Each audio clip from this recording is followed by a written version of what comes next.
The day of the storm. The day this story took place, there was a severe thunderstorm, so I didn't go to school.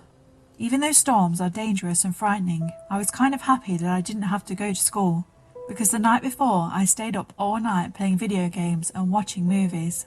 My parents left to go to work, and I had to stay with my big brother Jake for the rest of the day. I didn't mind because he mostly spent time playing Xbox in his room. I went upstairs to my room and put on the TV so I could have some background noise while I took a nap.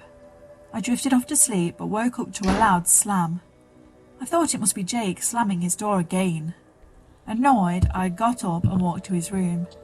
I knocked on his door and said, "Can you please not slam your door? You're not the only one that lives here," in a loud voice.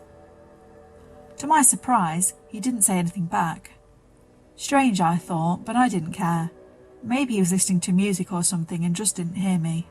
I went back to my room and started looking for my phone. I couldn't find it until I remembered having it while on the couch watching the news. So I walked to the living room and I could see my phone there on the couch. I checked the time and it was 4 in the afternoon. I couldn't believe I'd slept that long. I saw a message from Jake saying that he left because he had to go somewhere.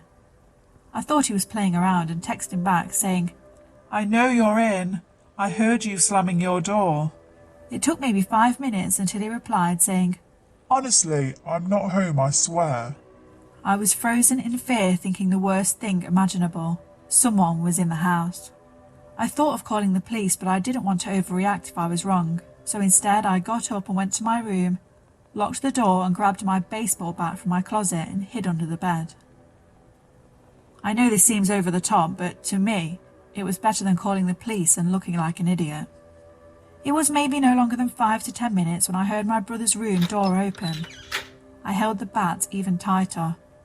I could feel my heart beating hard in my chest. I heard slow but heavy footsteps coming close until they stopped right next to my room. I heard a low, feminine voice that said, "Richard, I know you're in there."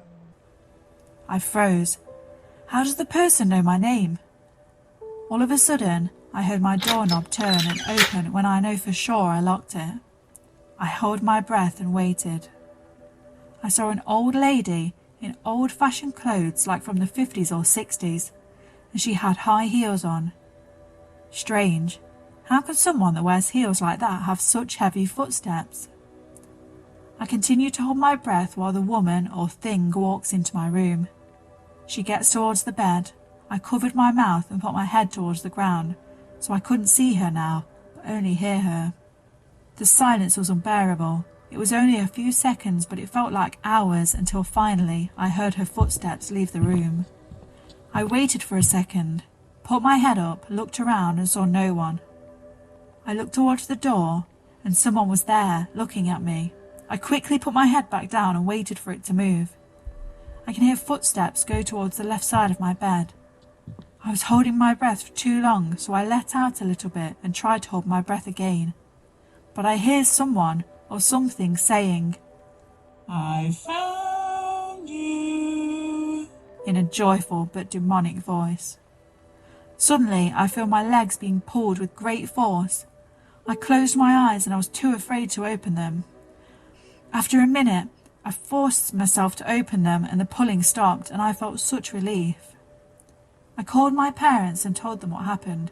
They didn't believe me, but my brother said something strange happened to him too. I never believed in the paranormal before, but after that, I think I do.